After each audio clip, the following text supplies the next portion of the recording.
Hi there. It seems almost scary to me that I'm welcoming you to the Puncty Bite for the first week of November. I actually got a little bit scared when I looked at the calendar, realizing that we are getting really close to the end of the semester. It feels like just yesterday it was the midterm practical, and now suddenly we're getting towards the end.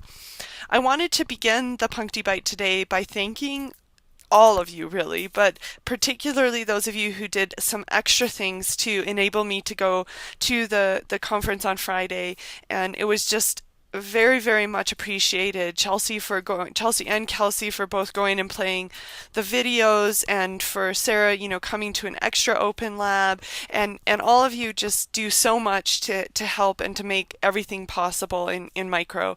And I also wanted to say thank you for those of you who have been taking on special lectures, lectures that maybe are a little bit more difficult to give, and really making them your own. And that's truly what, in the end, makes for a good lecture, is going in excited about the extra things that you want to converse with your students about, and having something that's uniquely important and special to you to relate.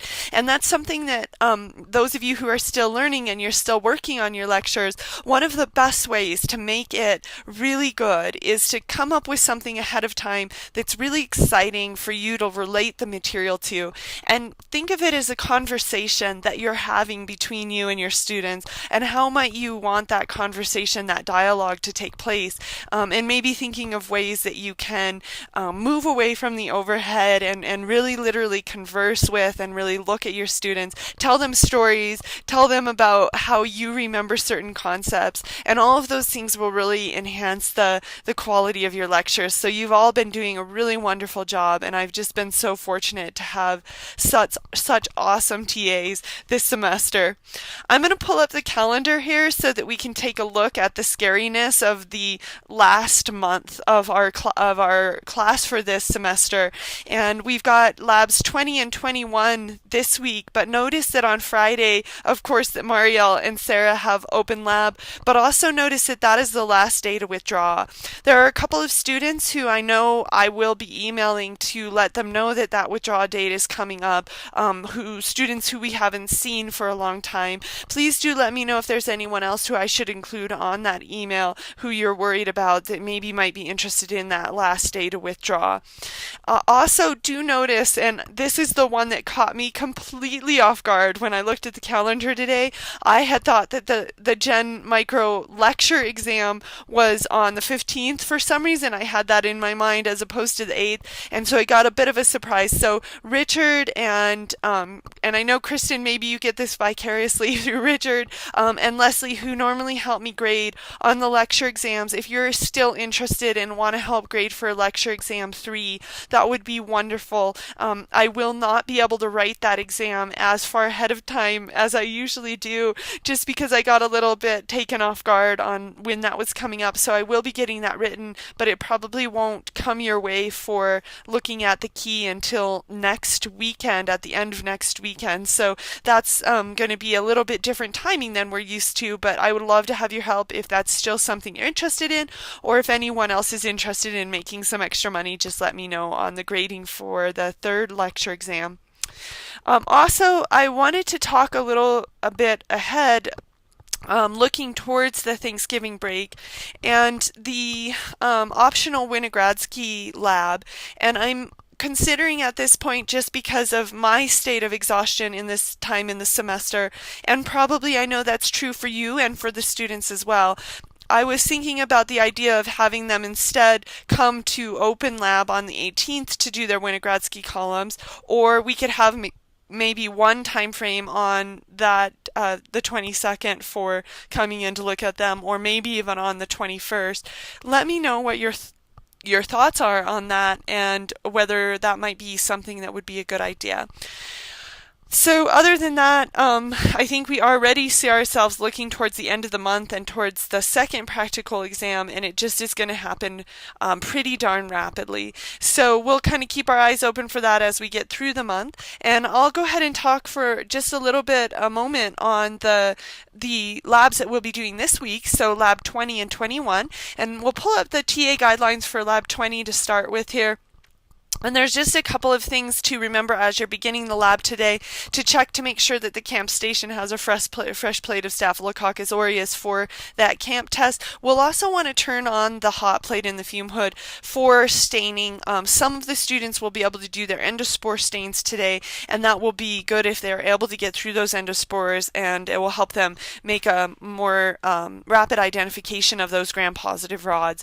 So very helpful in that respect. This is also a day where students are going to be getting back a lot, just a plethora of results.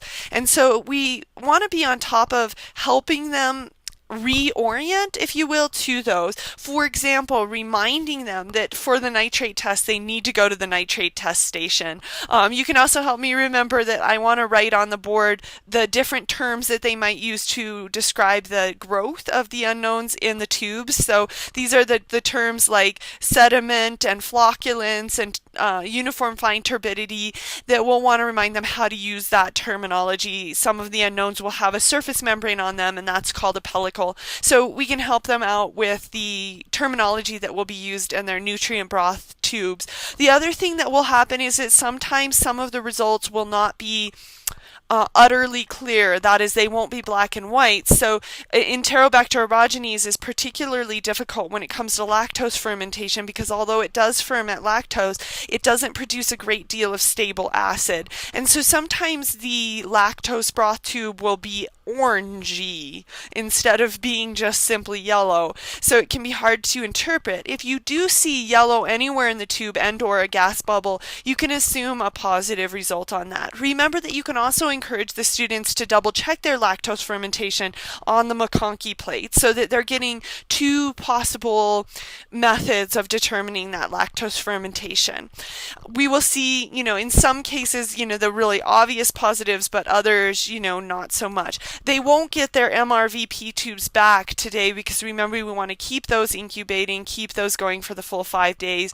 So they'll be getting those back during Lab 21. And in fact, that's the first thing that we'll want to do during Lab 21. Also in the TA guidelines today, there are some suggestions and background information on the CAMP protein and the CAMP test, and some of the new things that we'll be talking about in presenting in lecture today. It's not a substantive lecture, but it is one that's important as far as bringing up new tests that are going to be performed. So I think that primarily goes through the bulk of the TA guideline for Lab 20. And then in terms of, I should mention, if the students have a gram-positive rod and they get back their nutrient sporulating medium, and notice that was a change that I made in the TA guidelines today, that is no longer a manganese chloride slanted as a nutrient sporulating plate instead. If they have nice dark colonies on that plate, they can go ahead and perform their endospore stain. If it looks like they need to age longer, which they may not, being as they were sitting in the refrigerator all weekend, they may be perfectly ready to do those endospore stains. So you can encourage them that way, unless it looks like their colonies just really aren't dark at all on the plate and they want to wait until next time. They can wait until Lab 21 if they want to, and it is in Lab 21 that they'll be making their identification. So this is an important thing. We need to help them be ready for that identification. So time spent on Tuesday will save you time on Thursday. If we can make sure that everyone is on the right track on Tuesday, that we don't have a lot of people completely off on their identification on Thursday. So part of that is just making sure that everybody, keeping tabs on everybody and making sure that everybody's done the tests that they need to do. We will want to assign the unknown report today, and so towards those ends, actually, let me pull back up the calendar just momentarily so that we can see what we want to do with that. I would like to have the unknown report due on Tuesday the 15th. The reason for that is that if the students do use their late coupon, they can turn it in then on Tuesday the 22nd. That still gives you the holiday break to grade even those reports that were submitted with the late coupon. And that's why the due date needs to be the 15th rather than the 17th. So they need to get those unknown reports done and turned in by the 15th unless you're using their late coupon, in which case they'll have to bring them in to turn in on the 22nd. And we can talk again about how we want to handle the day on the 22nd. Okay, back to the TA guidelines for Lab 21. Again, we'll be assigning that unknown report, letting them know when that is going to be due. And we'll be completing any tests that they need to get done today. One very important note for Lab 21 is that they are going to need to do their MRVP test. So that's the very first thing that they're going to do. They're going to need to perform those tests immediately. Also, you'll want to get them going on the flooding the iodine side of the Starch and Spirit Blue plate so that that can sit during the lecture and we can allow them to watch for the change in the potential zone that might occur around the starch side of that plate after adding the iodine. Okay, I think that pretty much wraps things up. If they didn't perform the spore stain the day before, they need to do that during Lab 21. But for the most part, people should be wrapping up on that day, and we should hopefully be able to have them discard all of any extra tubes that were left or plates or anything that related to the unknown, assuming that they did do a good job with their unknown identification. We will hold aside a few of the reserve stocks just to use for our convenience in inoculating tests for the final practical exam. Marvelous! I hope everybody has a wonderful week.